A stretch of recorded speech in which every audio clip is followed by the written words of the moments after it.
buhay at kalagayan. Kalikasan. Kalikasan kailangan ng bayan. Proteksyon ng sanlibutan sa mga sakuna at kalupitan ng kapalaran. Gigisingin ang ating pagkakamakakakalikasan na pilit iniiwasan ng kanyang mga mamamayan. Kanino nga ba dapat umasang inang kalikasan? Animoy, di siya alintanan ng mga tao matagal na niyang pinoprotektahan. Lilimutin na lang ba natin ang kanyang kabutihan at ibabaling sa ibang antisyong dapat sa kanya? Waray pagit matamong tinatalikuran ang tulad niya.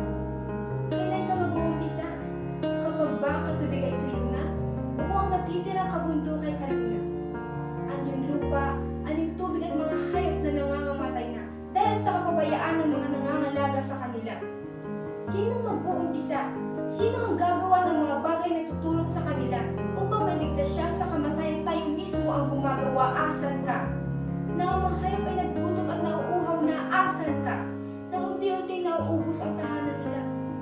Nandyan ka pa ba? O nagbubulag-bulagan ka lamang sa mga nangyayari sa kanila?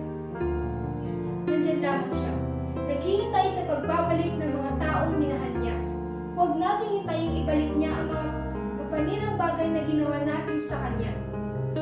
Bumangon ka, hanggat oras na.